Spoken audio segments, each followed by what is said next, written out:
Dear students, बहुत बहुत स्वागत है आप सभी का। और ये वीडियो आप सभी के लिए बहुत ही महत्वपूर्ण है। वीडियो को देखने से पहले कृपया चैनल को सब्सक्राइब कर लीजिए और वीडियो को शेयर जरूर कीजिएगा।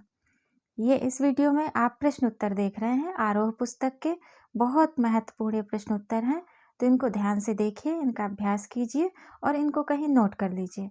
आइए देखते हैं कवितावली, लक्ष्मण मूर्छा और राम विलाप के प्रश्न उत्तर। इस पाठ के प्रश्न उत्तर बहुत महत्वपूर्ण हैं। सबसे पहला प्रश्न देखिए, कवितावली के उद्गृत छंदों के आधार पर स्पष्ट करें कि तुलसीदास को अपने युग की आर्थिक विषमता की अच्छी समझ है। प्रश्न देखने में बहुत कठिन लग रहा है, लेकिन हर एक प्रश्न को बहुत ही ध्यान से पढ़ें, फिर उसका उत्तर दें। इसका उत्तर बहुत ही सरल है। आइए देखते हैं इसका उत्तर। कवितावली के प्रस्तुत कवित्व में तुलसी जी ने अपने युग की आर्थिक विषमता व सभी वर्गों पर होने वाले आर्थिक अत्याचार का वर्णन किया है। इस प्रकार आप लिखेंगे, उन्होंने श्रमजीवी, किसान, बनिया, भिखारी, दास, नौकर, जादूगर, शिकारी आदि सभी की आर्थिक रूप से दयनीय स्थिति का वर्णन किया है। ये सभी वर्ग अपनी आजीविका कमाने के लिए चिंतित थे तथा इन सब का मुगल काल में मुगलों द्वारा भरपूर शोषण हो रहा था। इसलिए हम कह सकते हैं कि उन्हें अपने समाज की आर्थिक विषमता की अच्छी जानकारी थी। आइए अगला प्रश्न देखते हैं। पेट की आग का शमन ईश्वर अर्थात राम, यहाँ पे तुलसीदास जी का कहने का अर्थ है राम। पेट की आग का शमन ईश्वर भक्ति का मेघ ही कर सकता है। तुलसी का यह काव्य सत्य क्या इस समय का भी युग सत्य है? तर्क संगत उत्तर दीजिए। ये प्रश्न देखने में आपको बहुत कठिन लग रहा है ये भी, मगर इसका उत्तर बहुत ही आसान है। आइए देखते हैं इसका उत्तर। इस प्रकार आप लिखिएगा, तुलसी द्वारा जो पेट की आग को बुझाने का मार्ग बतलाया गया है वही ईश्वर भक्ति अर्थात राम। ईश्वर भक्ति केवल काव्य सत्य ही नहीं बल्कि आज व किसी भी युग का वास्तविक सत्य भी है। मनुष्य की पेट की आग अर्थात उसकी इच्छाएं, तृष्णाएं इतनी बढ़ चुकी हैं कि इन पर नियंत्रण प्रभु स्मरण द्वारा किया जा सकता है। आज के युग के मानव हृदय में आजीविका कमाने के लिए तनाव, चिंता, तृष्णाएं भरी पड़ी हैं, लेकिन व्यक्ति अगर संतोष व ईश्वर पर विश्वास कर उसकी भक्ति द्वारा जीवन यापन करे तो अवश्य ही इस पेट की आग का शमन करना संभव है। इस प्रकार आप इसका उत्तर लिखेंगे। बहुत छोटा सा उत्तर है। आगे प्रश्न नंबर 3 देखिए, तुलसी ने यह कहने की जरूरत क्यों समझी कि धूत कही अवधूत कहो, राजपूत कहो जुल्हा कहो को, काहू की बेटा से बेटी न ब्याहव, काहू की जाति बिगाड़ न सो। ये तुलसीदास जी को कहने की ये लाइन कहने की, इसका जो अर्थ है वो कहने की उनको जरूरत क्या पड़ी। इसका उत्तर आप लिखिए, इसको स्पष्ट कीजिए। आइए देखते हैं। इसका उत्तर बहुत ही सरल है। इस सवैया में काहू के बेटा सो बेटी न ब्याहव कहते तो सामाजिक अर्थ में क्या परिवर्तन आता? इस सवैया में काहू के बेटा सो बेटी न ब्याहव कहते तो सामाजिक अर्थ में क्या परिवर्तन आता? आइए देखते हैं इसका उत्तर। इन पंक्तियों में तुलसी जी ने ऐसा एक सच्चे सन्यासी, एक संत का परिचय देते हुए कहा है कि एक भक्त या संत को सांसारिक या किसी भी बात का कोई डर नहीं होता है। उसे सांसारिक लोग कुछ भी कहें, पर वह तो सिर्फ ईश्वर भक्ति में लीन रहता है। इसलिए तुलसी जी ने अपने आप को इन सांसारिक मोह से दूर करते हुए ऐसा कहा है। प्रथम पंक्तियों में तुलसी जी अपने बेटे का किसी की बेटी से विवाह करने का विचार प्रस्तुत किया है, जो कि एक सरल कार्य है। लेकिन आधुनिक संदर्भ में बेटी के विवाह की बात आए तो मानव हृदय में हीनता व असुरक्षा की भावना उत्पन्न होती है।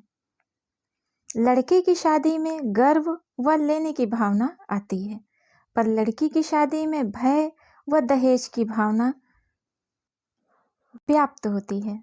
आधुनिक समाज में जो लड़के व लड़की में अंतर पाया जाता है, उसकी तरफ से ये दोनों पंक्तियां संकेत करती हैं।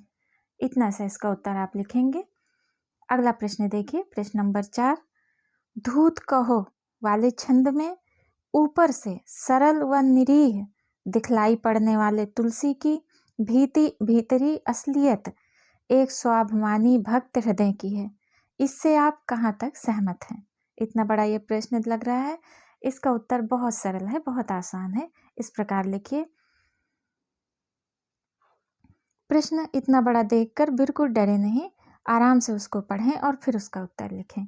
इस प्रकार इसका उत्तर लिखिए। इस कवित्त की तीसरी पंक्ति में तुलसी जी ने स्पष्ट किया है कि उनका दूसरा नाम राम का दास है। वह राम की भक्ति को ही अपने जीवन का लक्ष्य मानते हैं। उनकी रुचि राम की भक्ति में ही है, इसलिए उन्हें कोई चाहे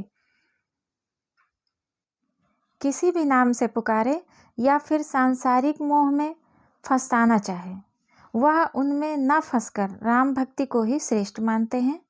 साधु भक्त के दास्य भाव हृदय से राम भक्ति करके वो अपनी सच्ची भक्ति का परिचय देते हैं। इसलिए हम कह सकते हैं कि वो एक स्वाभिमानी और सच्चे भक्त हैं।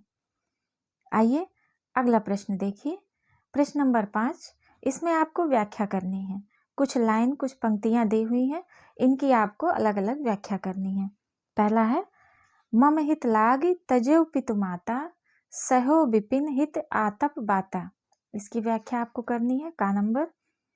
और जो जनत्यो बन बंधु बिछोहु, पितु वचन मनत्यो नहीं ओहो। इसकी व्याख्या आपको करनी है। आइए देखते हैं आगे।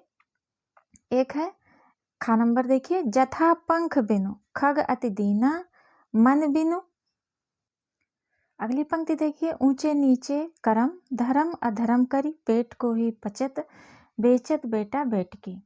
ये इन पंक्तियों की व्याख्या आप हमारे व्याख्या इसके राम मूर्छा लक्ष्मण मूर्छा का जो अगला वीडियो है उसकी व्याख्या में आप इनको देखिए। एक एक लाइन की व्याख्या है और उनसे आप कर लीजिए। अगला प्रश्न देखिए, भ्रातृ शोक में हुई राम की दशा को कवि ने प्रभु की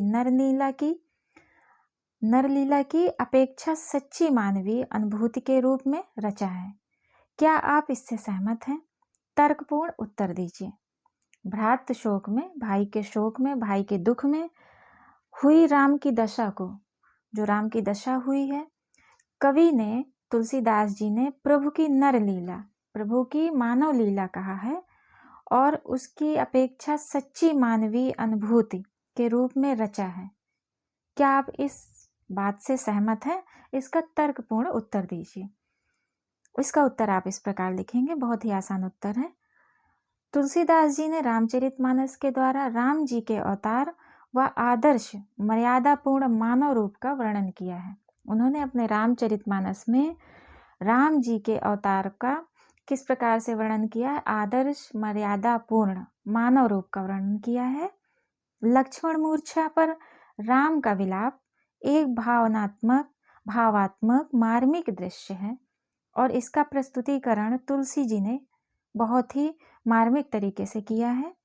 राम की व्याकुल स्थिति, उनका भ्रातृ प्रेम मतलब भाई का प्रेम, लक्ष्मण की विभिन्न स्मृतियों को प्रकट करना, उनकी यादों को सोचना, उनके विषय में सोचना, उनकी पुरानी बातों को सोचना, पत्नी से अधिक महत्व देना, सीता जी से ज़्यादा महत्व दे रहे हैं लक्ष्मण जी को, ये सब बातें सच्चे भाई की मानवीय अनुभूति को प्रदर्शित करने वाली हैं। इस स्थिति में श्री राम जी नर लीला करने वाले प्रभु न होकर भ्रातृ स्नेह में विलाप करते एक दुखी मानव ही प्रतीत होते हैं। इन सभी परिस्थितियों में श्री राम नर लीला करने वाले वो प्रभु न होकर भाई के प्रेम में रोते हुए एक दुखी मनुष्य की तरह दिखाई दे रहे हैं। आइए प्रश्न नंबर 7 देखते हैं। शोकग्रस्त माहौल में हनुमान के अवतरण को करुण रस के बीच वीर रस का आविर्भाव क्यों कहा गया है? इसका उत्तर देखिए, बहुत आसान है इसका उत्तर। प्रस्तुत कविता में राम विलाप के द्वारा प्रमुख रूप से करुण रस की प्रस्तुति हुई है। भगवान श्री राम जब रो रहे हैं, राम विलाप, विलाप माने रो रहे हैं वो, तो प्रमुख रूप से इसमें करुण रस दिखाई दे रहा है। यहाँ पर करुण रस है, परंतु लक्ष्मण मूर्छा को दूर करने के लिए संजीवनी को लाने वाले हनुमान जी के वीरत्व का, जब वो संजीवनी लाते हैं हनुमान जी, तो उनकी वीरता का वर्णन भी इस काव्य में किया गया है।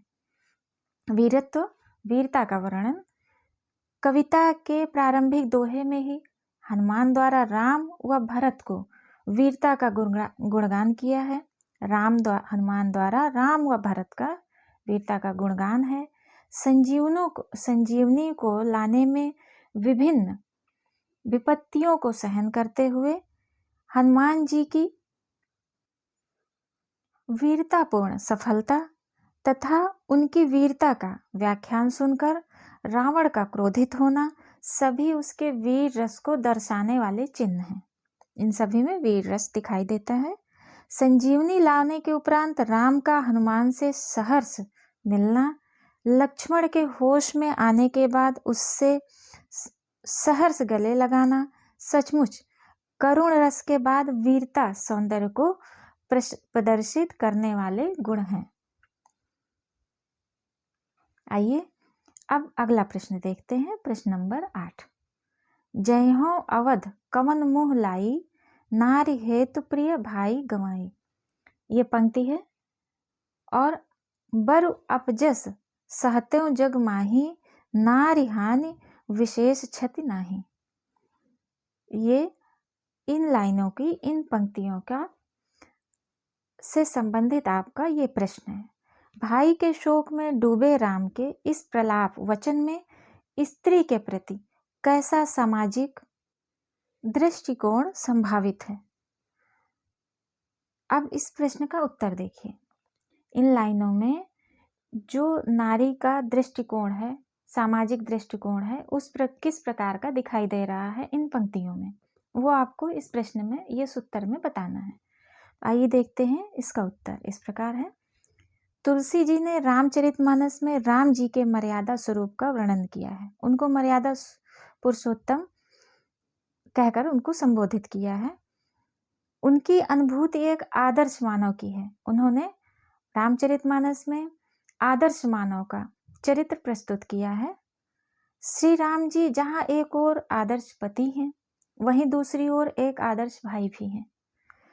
इस दोहे में तुलसी जी ने राम जी के द्वारा भातृ प्रेम की स्त्री प्रेम से अधिक महत्ता प्रकट की है।